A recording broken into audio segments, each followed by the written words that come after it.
Welcome to Almost Here, Round the Corner Future Technology podcast with Richard Jacobs. Future technologies poised to transform our lives for better or worse are the focus of this podcast. Almost here means these technologies are now here and starting to be used, or just around the corner, from Bitcoin to artificial intelligence, 3D printing, blockchain, virtual reality, and more. Hello, this is Richard Jacobs with the Future Tech Podcast. My guest is Michael Schmidt, Executive Vice President of Strategic Growth and Development at Gold Medal Environmental. And the website is goldmedal.net. So, Mike, how you doing today? Doing great. Thanks for having me, Rich. Yeah, so tell me about Gold Medal. What does the company do? What's the premise of it? Yeah, so Gold Medal Environmental it's our traditional solid waste collection, recycling, and processing company, but we also put a spin on it using technology to manage food waste, which is one of the big problems with landfills today, as well as using a technology that's proven in Europe, but we're bringing it to North America to better manage MSW, which is your traditional waste that you throw it at the curb, to find ways to turn it into a fuel so that it's not going into a landfill. The primary focus at Gold Medal is to provide the proven, true landfill-free or zero-waste-to-landfill solution. You have other technologies out there that will burn it, take it from the truck and put it into an incinerator. Other technologies try to recycle as much as they can, but they are not really able to be 100% landfill free or zero waste to landfill. So you're focusing on preventing garbage getting to the landfill, but once it's at the landfill, are you trying to do anything with it? We're not doing anything with the garbage that's at the landfill yet. At some point, if this takes off the way we think it's going to take off, and we want to start reclaiming waste from landfills, I think that might be the third or fourth generation of this project. But today, our primary focus is to take waste that's being generated, whether it's at household waste or commercial companies across the country, and bring that to one of our facilities and create a fuel product out of it in order to help reduce our demand for fossil fuels, or our consumption of fossil fuels. So, who owns garbage? If I'm a regular person, when I throw the stuff in the can and put it out, who owns it throughout its journey? And then what about commercially? If I'm a company and I throw stuff in our dumpster, again, where does the ownership change and what's the custody chain there? That's an interesting question. I think it depends on the different legalities with some of the types of materials. If we're talking about hazardous waste, biohazardous waste, it's usually owned by the generator. If we're talking about your traditional waste from the house, that's going to be picked up and controlled by your waste collector, like a Gold Medal. They'll become the owner of that material, where they can put it really wherever they see fit. There are some commercial companies that will require that material go to certain locations, and that's typically in a contract. But for the most part, once that trash hits the curb, it's within our right to take it to the most logical place. Obviously, it's got to be environmentally friendly and environmentally sound. Otherwise, we're all going to be in trouble. But no, it's typically, once it hits the curb, it's going to be a traditional solid waste collection company that will take the ownership and will be in charge of what happens next. All right, so what waste streams are you looking at? Which ones are going to be useful to you, and from where, commercial or residential? Commercial, residential waste streams are both useful. Whether it's the stuff that you're throwing out, your traditional garbage bags full of wrappers and food and whatnot, as well as construction and demolition material. That also has a value to us. It has a lot of wood that can be pulled out. It has metal that can be pulled out and recovered. It has heavy, rigid plastics that can be pulled out and recovered and reused in other applications. So both commercial, residential, as well as construction material are of interest to us, and that's what we want to use in our processes in our plants. Well, you mentioned making fuel pellets. I don't think you can make that out of metal. So, what are the major components of the waste stream, and what do you do with each of them? The major components of the waste stream, metal is a small piece, 3 to 5% of the waste stream. The other components, you're going to have your food waste will be 30 to 35%. You'll have a lot of plastic. Right now we're faced with this China international recycling crisis that is opening up a lot of eyes to what has really been going on for a number of years. Effectively we're moving what was really sort of trash to China and letting them sort through the rubble, so to speak, where now it's coming back to us. And a lot of that is the plastic that we once thought we could recycle. We really can't recycle. There's no markets for it. Nobody is using the plastic straws or some of the smaller little plastic film that we get on our packaging at the grocery store. There's not a lot of markets for that. So that material, unfortunately, right now is making its way to a landfill. So plastic, food waste, other fabrics, carpet and stuff like that, we can use that in order to create a fuel out of it through our MBT facility. All right. So you're taking, are there any particular types of plastics, or are you able to take multiple kinds and meld them into a fuel? Yeah, we're taking multiple kinds of plastic. What can be recycled, we will do our best to make sure that gets recycled and reused.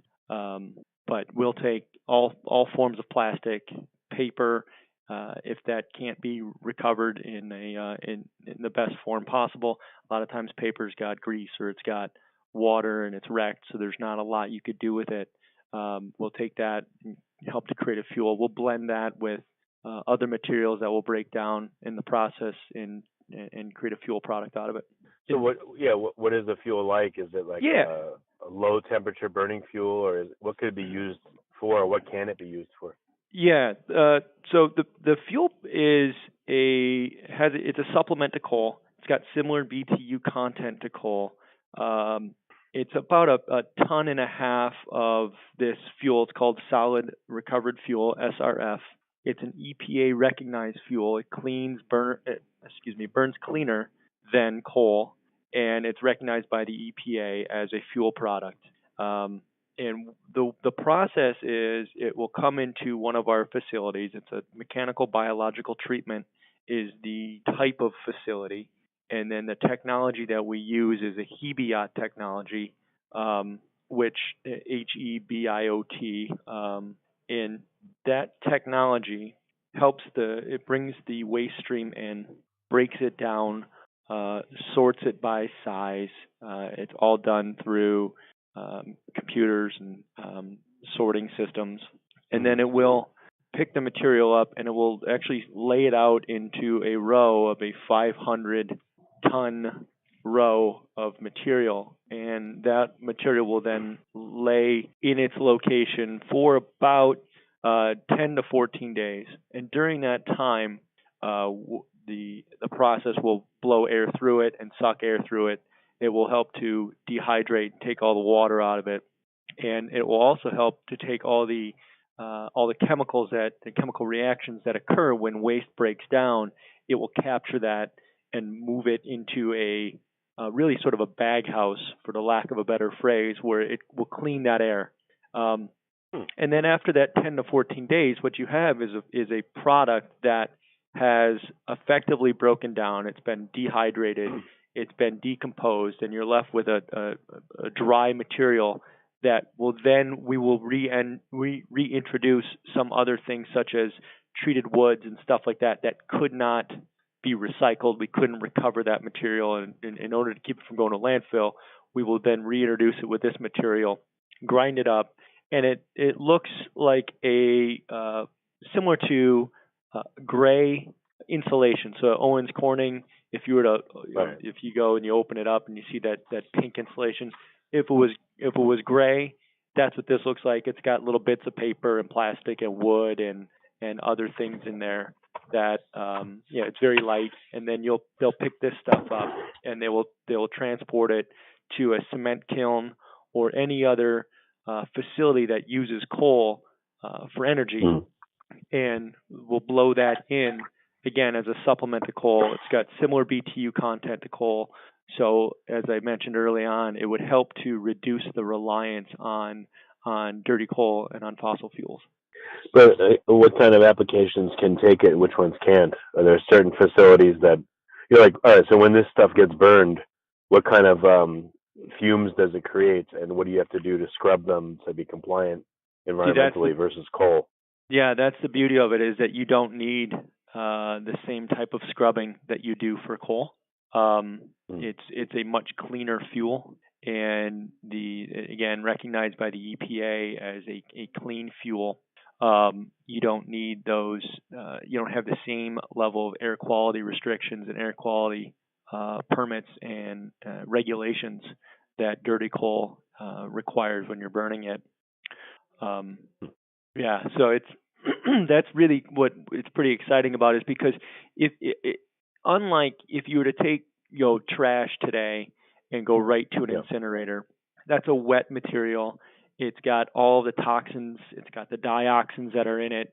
So when you go to an incinerator and you're burning that material, you're creating a number of chemical reactions, and that's when air quality gets involved, the EPA gets involved, and that's what is really the concern with RDF, or refuse-derived fuel, at an incinerator. The really cool thing about our process is that as that material breaks down, we're capturing all those chemicals, all those things that naturally occur through the decomposition of the waste, and we're cleaning that through our bag house. And so you don't have the same type of chemicals in the material anymore that would result in the air quality concerns as you do on incinerators from the front end. Well, do you recover the stuff that's burned off and do something with it, or is it just cleaner and you don't have to do much with it? Like, what do you have to do? In terms of when you recover what's burned off, at the end, whether it's at a cement kiln or a coal-fired energy plant, is that what your question is pointing to? Or well, let me back up. So where does your RDF tend to be used? Is it being used at coal plants? So who are the biggest end users of it? Yeah, the biggest end users right now are cement kilns. So in the manufacturing of cement, they use a tremendous amount of energy, and that energy historically has been generated through the burning of coal. And in Europe, they are familiar with this technology. They're familiar with this SRF, and so they've used it with a number of cement kilns. You can also use it at coal-fired power plants. Right now, we have our operation that will be starting in really at the end of this year, beginning of January. We have an agreement with a cement kiln. Boy, I want to say it's about 5 to 10 miles away from our plant, that will be taking all of our product. And so right now it's set to work at a cement kiln. It can work at a coal-fired power plant as well by blowing in this solid recovered fuel. Yeah, so I guess you'd have, 4 things. So the heat generated from the fuel that is used to make the cement, then the waste heat maybe is used for something else, then the resultant burned material, whatever's left, the detritus or debris, whatever you call it, and then the fumes that come off of it. Yeah. So what do you do with all 4 of those? Well, 3 of them obviously. One of them is used to make the cement, but what happens in a coal plant differently with your fuel versus traditional coal? Yeah, is the big difference in what's left, or is it in the fumes that come off of it? The fumes are much less than what comes off coal. They're still fumes, so I don't want to say you want to stick your head over and start breathing them, but they are significant. They're significantly cleaner. I mean, you're still going to have plastic. You're still going to have wood, pieces of plastic and wood and paper in that product.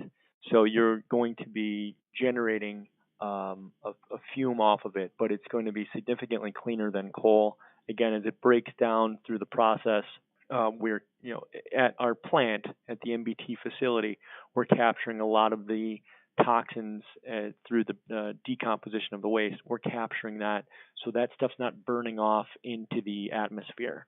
And what you're left with is really a very clean burning product that the fumes that are coming off are not nearly as dangerous to our environment as coal is. Then, in terms of the ash and what's left, this stuff will burn significantly faster, and you're not going to have nearly the same amount of ash that you will from coal. You're still going to have an ash product, and that's eventually going to have to be used. In Europe, particularly in Germany, they have a moratorium on any landfills, and a lot of their energy is created through the burning of waste. And that ash then makes its way to the landfill. That's the only thing that can go into the landfill. Obviously in the U.S., we don't have that restriction, but what you'll see from if a cement kiln burns this material, you'll have ash that's left over that has to be managed and treated. Typically will go to a landfill, but the amount of material that comes in our door at our MBT facility and ultimately makes its way through the process and then to a landfill is, we're talking, percentage points of what's left over. Negligible. So if you're bringing in 100 tons, we're talking about a very, very, very minor amount of material that actually will make its way to a landfill. Again, focused on trying to divert as much as possible from landfill. Yeah, no, that's great. That's excellent. So you're picking up essentially refuse from, again, is it residential or commercial in order to make this, or is it both? Have you found one better than the other? It's both. Okay. And I guess, obviously you wouldn't do this if it wasn't profitable. What about taking from landfills? Is that, I think there's a question, who owns the stuff that's in a landfill? Is it I guess the landfill owner, right? Yeah, the landfill owner owns the material in the landfill, and Frank, in early 2000s, when commodity prices were really high, you saw companies like Waste Management and Republic actually going back into their landfills and reclaiming material that they knew they could put through one of their recycling facilities and pull out those materials, plastic, and then create a market or sell to a market and make money. So at these landfills, you have either privately held landfills, a Waste Management or a Republic Services, and then you have municipal landfills, whether it's Cumberland County, New Jersey, or you name it. That municipality will own the landfill, and they ultimately own the waste that's in it. A lot of times, though, that material, and I don't want to get too far off the path on an environmental discussion, a lot of times that material, if it's toxic and there's a problem at the landfill where the EPA needs to come in, they will look at the different manifest sheets to see the material that came in and then trace back to where that material originated from. So if it's a big automotive company, for instance, and they see that this company was one of the big customers that was dumping at this landfill, and this landfill happens to have some sort of a toxic issue, they will go back to that company for funds to help clean up the site. But I think in the sort of the spirit of your question, who owns the waste there? It's generally that landfill operator is the owner of the material there. So what does it look like the economics will be of going to landfills and saying, hey, give me your garbage, either we'll pay you for it or you pay us so that you have more capacity versus getting it from residential and commercial? That would be, we've never looked that far. And I think as I mentioned early on, that's probably third or fourth order of action. Right now, we've got enough on our hands today to take that material and keep it out of the landfill first and foremost. And then we'll have the first facility in the country that has this technology that can take material and create a fuel product out of it. Now, there are a lot of other technologies out there. I would say ours happens to be the most cost effective and frankly the simplest. You've got some other technologies out there that cost a lot of money, hundreds of millions of dollars to build a facility, and then to keep that facility going demands a lot of material to come in all the time. Our facilities, they range between 35 to 50 million dollars to construct and get up and running. Why that's significant is a landfill could cost $10 million just to permit a new site, and then another couple $1,000,000 every year. And where our facilities differ from a landfill is that we're not consuming more and more land. As you bring the waste in, that waste comes in, it breaks down, and the waste moves its way out. Unlike a landfill where you bring the waste in, it breaks down, and it stays there, and then you're just piling more waste on top of it, ultimately then resulting in what I believe to be one of the biggest problems that we're facing is a growing population and the demand for land. Demand for land for agriculture, demand for land for people, for housing and settlement. And then you have, oh, by the way, all this waste that's being generated by this growing population. And there will, if we stay the course and continue to use landfills, those will be conflicting with our needs for land for agriculture, our need for land for development and just to live. So having a facility like this is, I'm really excited to be a part of it. I moved here from Texas a couple months ago to be a part of something like this, because you look out on the horizon and say, boy, we're putting a solution in place today that should address the problems that we think are going to occur 20 or 30 years from now. There's no reason to wait, because when we wait, I mean, I'm sure you sit back and think about, how many years ago you did, you were a kid, or how fast time flies. Time flies really quick, and if we were to sit around and wait until 2040 with a solution, the problem will only get worse. So that's why today is a really cool time to start. The technology's out there, and we've got enough waste today, and there are enough landfills that are running out of airspace that they're not looking to permit any more landfills. So now seems to be the perfect time for something like this to come along. Of course, I'm a little bit biased, Rich. Right, yeah. No, I understand. So your goal right now is to expand your coverage, your collection coverage, where you're getting the garbage from? Our goal is to right now we cover Pennsylvania, New Jersey, West Virginia, Baltimore, Maryland, parts of D.C., and then some other pockets of Virginia. Our goal is to densify where we are currently operating. And, this technology is not cut out for rural Missouri. The landfill tipping rates are a function of population density and location. So much like anything in real estate, it's driven by location. If you have a landfill, let's say in New York or even in California, large population, and people don't want landfills in their backyard, so the cost to build and develop a landfill is very expensive. That expensive cost results in very expensive tipping fees. So we're focused on putting our facilities right now in markets where economically they're supported. Again, we're probably not going to put one in North Dakota anytime soon. There's not a big population out there, and where the landfills are located, the tipping fees are actually pretty cheap because of the vast amounts of land available to develop landfills. So our focus right now is predominantly the Northeast. Okay. So you'll take the place of someone's garbage collection, at their house from the city? We're currently doing that right now.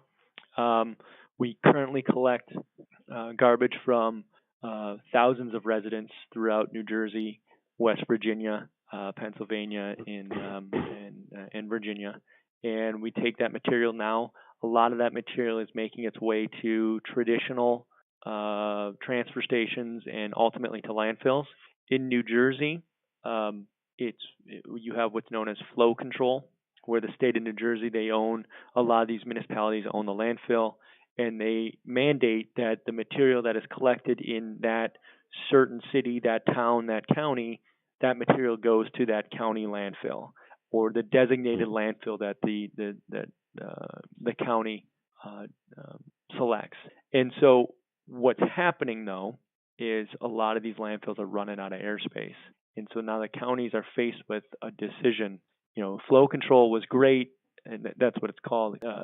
It was great at a time when they had significant amounts of airspace, and they were able to charge good rates, and they were making money on it, and they could pay everybody very well. Well, now you look down the horizon and say, boy, 5 years from now, a lot of those landfills are going to be either out of airspace or getting close to running out of airspace.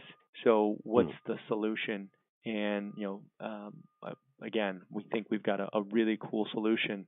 And again, it's proven. It's something that's going on in Europe right now. We're not coming with some magic black box that we say we hope it works. No, we've seen it work.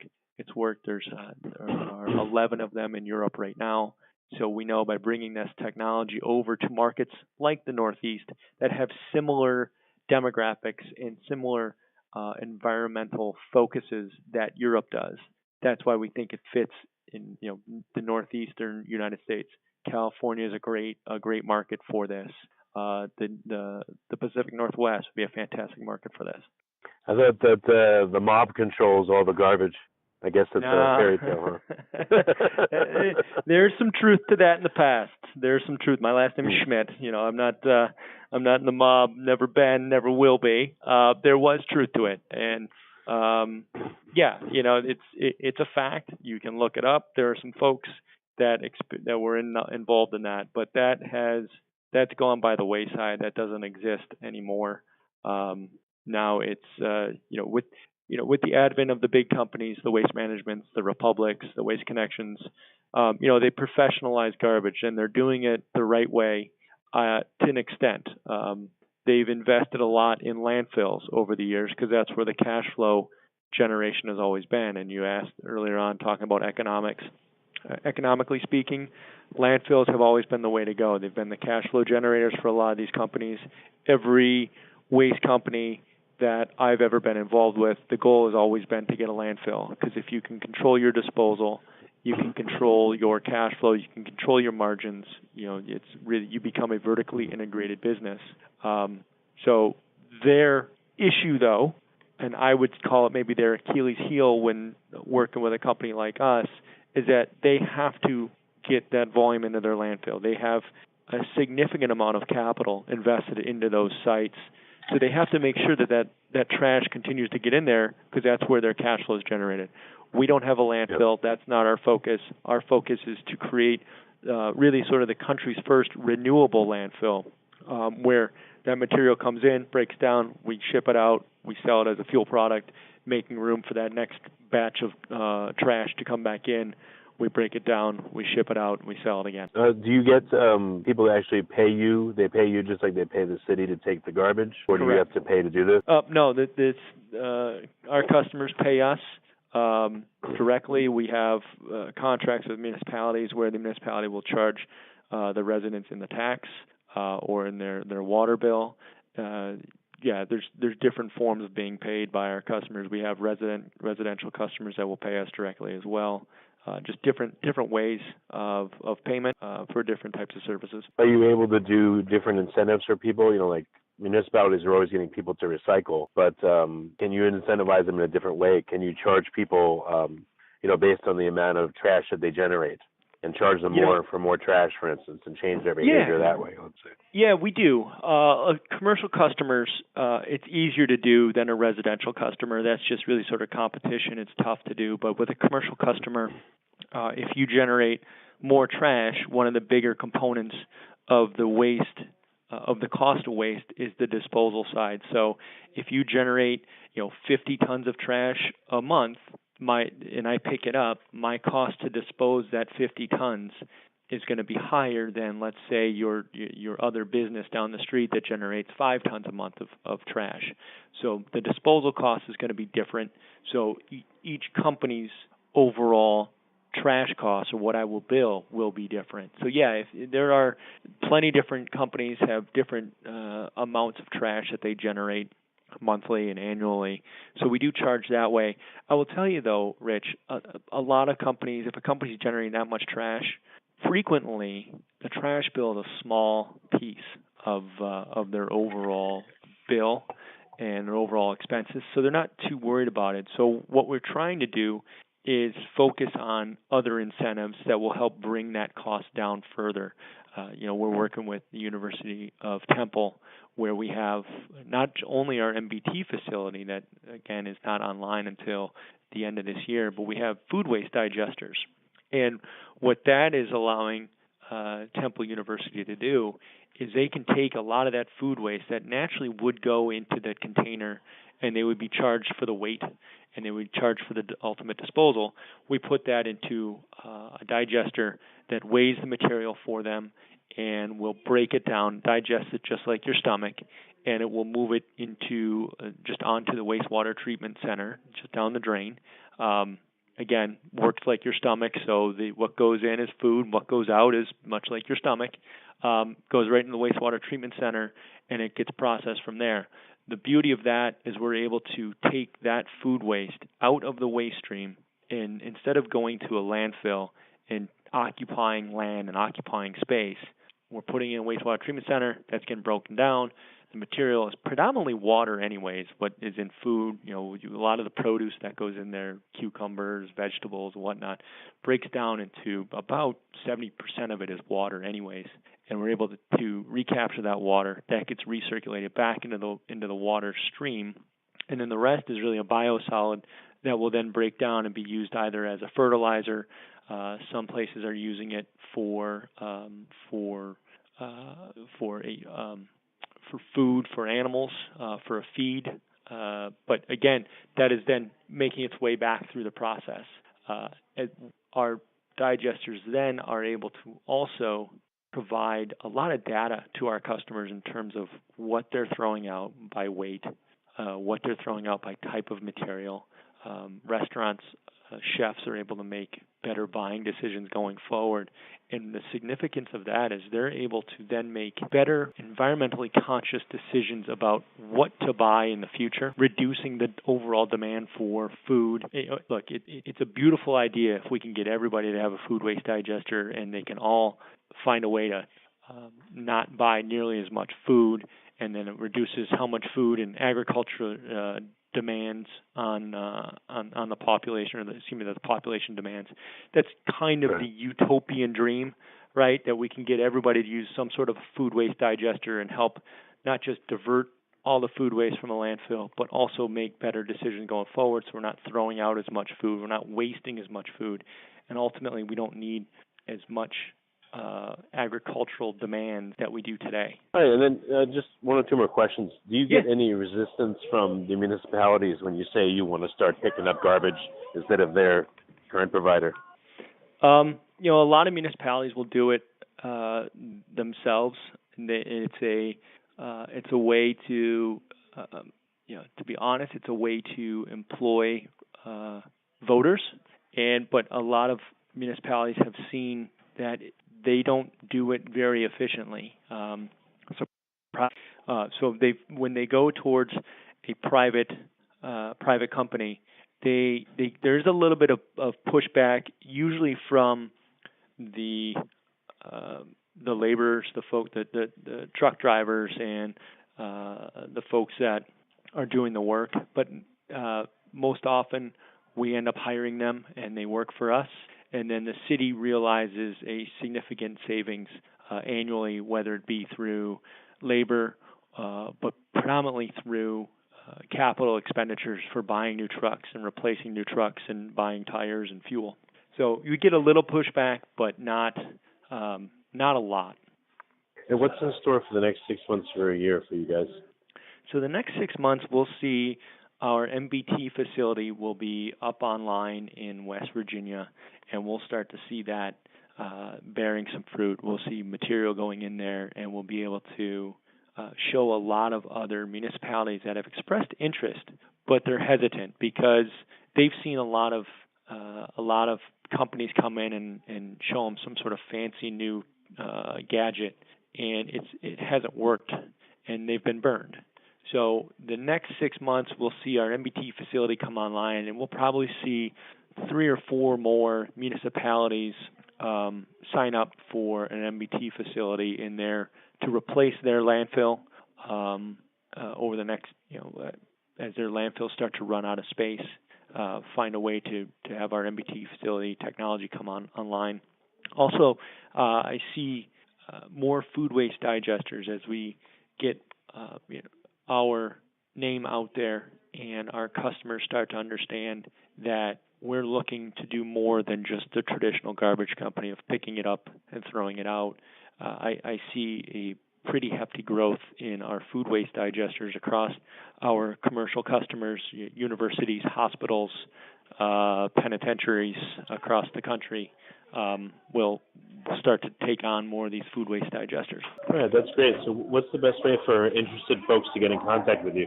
The best way for people to get in contact with me would be through email. Or with the company. Yeah. Do you want to learn more about the company? We have goldmedal.net is our website. We also have, Lori, help me out. You and Lisa work closer on this stuff. Well, I think we've got a Facebook page. We have a Twitter account, Gold Medal. Do you know what it is, Lori? I'm not on the social media side of this, so I know Lisa. I can forward it to Rich afterwards. Yeah, perfect. And then if anybody wants to get a hold of me and learn more, I'd be happy to address any questions through email. My email is mschmidt@goldmedal.net, and I'd be happy to talk to anybody further about some of the things that we're doing and how we might be able to help provide other solutions. Well, Mike, that's great. I appreciate you coming on the podcast. Absolutely, Rich. Again, I appreciate you having me, and I hope it was educational, and I look forward to talking to your audience. You have been listening to Almost Here, Around the Corner Future Technology podcast with Richard Jacobs. Subscribe to this podcast, post a review to discover more future technologies that are poised to transform our lives for better or worse, such as Bitcoin, artificial intelligence, 3D printing, blockchain, virtual reality, and more.